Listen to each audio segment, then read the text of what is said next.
पुणे की रहने वाली पूजा बदामीकर पर्यावरण को बचाने के लिए अनोखा काम कर रही हैं। पूजा बदामीकर ने पुराने टायरों से फुटवियर यानी कि जूते चप्पल बनाने का काम शुरू किया है।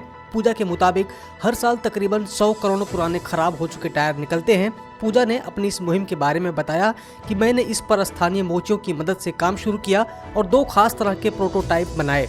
पुणे की रहने वाली पूजा अपने इस काम के जरिए लोगों को पर्यावरण के प्रति जागरूक करने की तमाम कोशिशें कर रही हैं। पूजा के इस काम से न केवल लोगों को जूते चप्पल मिल रहे हैं बल्कि शहर में बढ़ते प्रदूषण से भी निजात मिल रही है। राष्ट्रीय हरित न्यायाधिकरण यानी कि एनजीटी ने बिजली और कोयला मंत्रालय के सचिवों को आदेश दिया है कि 6 महीने के अंदर देश भर में स्थित थर्मल पावर स्टेशनों की सुरक्षा स्थिति की ऑडिट कराई जाए ताकि तमिलनाडु के नेवली बॉयलर ब्लास्ट जैसे हादसा भविष्य में फिर से न हो। NGT chairman justice Adarsh Kumar Goyal की पीठ ने भविष्य के लिए अपनाए जाने वाले उपचारात्मक उपायों का निर्देश दिया है। देश की राजधानी में बढ़ते प्रदूषण को लेकर दिल्ली विधानसभा की पर्यावरण समिति ने तीनों नगर निगम आयुक्तों को पत्र लिखकर दिल्ली में धूल से प्रदूषण को रोकने के लिए उठाए गए कदमों पर 3 दिन में रिपोर्ट मांगी है। पर्यावरण समिति के अध्यक्ष आतिशी ने कहा कि डस्ट का दिल्ली के प्रदूषण में बड़ा योगदान है। आपको बता दें कि दिल्ली वाले प्रदूषण का सामना कर रहे हैं, फिर भी एमसीडी मैकेनिकल स्वीपिंग नहीं करा रही है। एनजीटी के आदेश के बावजूद मैकेनिकल स्वीपिंग नहीं हो पा रही है।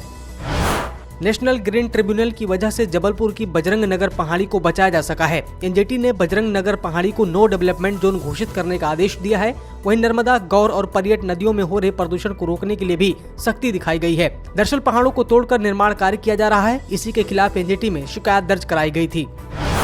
पद्म भूषण पर्यावरणविद डॉक्टर अनिल प्रकाश जोशी की देश दुनिया के बिगड़ते पर्यावरण को लेकर चिंता जब टीवी शो कौन बनेगा करोड़पति में सदी के महानायक अमिताभ बच्चन के सामने उभरी तो वो भी डॉक्टर जोशी के कायल हो गए। बच्चन ने खुद को साथ जोड़ते हुए कहा कि अब हमारे चिंतित होने का समय आ गया है। यदि अब भी न संभले तो संभलने का मौका नहीं मिलेगा और न ही संभालने का।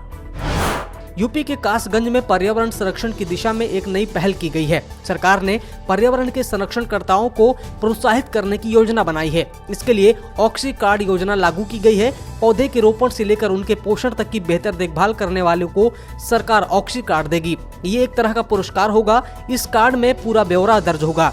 धरती पर हरियाली बढ़ाने के लिए राज्य और केंद्र सरकार नई नीतियाँ बना रही है।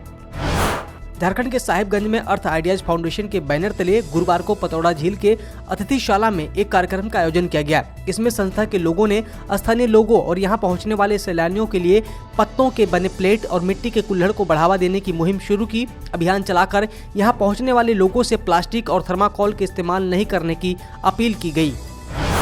हरकोट बटलर टेक्निकल यूनिवर्सिटी यानी कि HBTU के विशेषज्ञों ने पर्यावरण संरक्षण की दिशा में एक नया शोध किया है। उनकी तकनीक को 27 दिसंबर को हैदराबाद के Indian institute of chemical engineers की ओर से आयोजित वेबिनार केमकॉन 20 में प्रस्तुत किया जाएगा। विश्वविद्यालय के केमिकल इंजीनियरिंग के प्रोफेसर अश्विनी सूद और शोधार्थी तुलिका गौर को अवार्ड मिलेगा। उन्होंने पेंट, एडहेसिव चिपकने वाले ग्लू आदि के लिए महत्वपूर्ण पॉलीमर के निर्माण में semi batch emulsion polymerisation modelling तकनीक विकसित की है।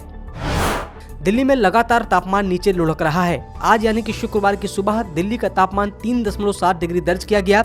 मौसम विज्ञान विभाग ने बताया कि राष्ट्रीय राजधानी में न्यूनतम तापमान लगातार दूसरे दिन 5 डिग्री सेल्सियस से नीचे रहा। मौसम विभाग के मुताबिक 27 दिसंबर तक तापमान के ऐसे ही रहने के आसार हैं। वहीं नए साल पर यानी कि 31 दिसंबर और 1 जनवरी 2021 को तापमान 2 से 3 डिग्री सेल्सियस रह सकता है। यानी कि कड़ाके की ठंड से 2021 का स्वागत होने वाला है।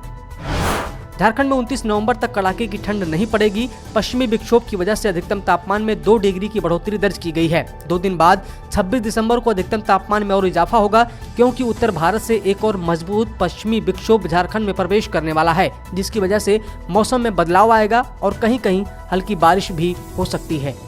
सब्सक्राइब करें पर्यावरण पोस्ट।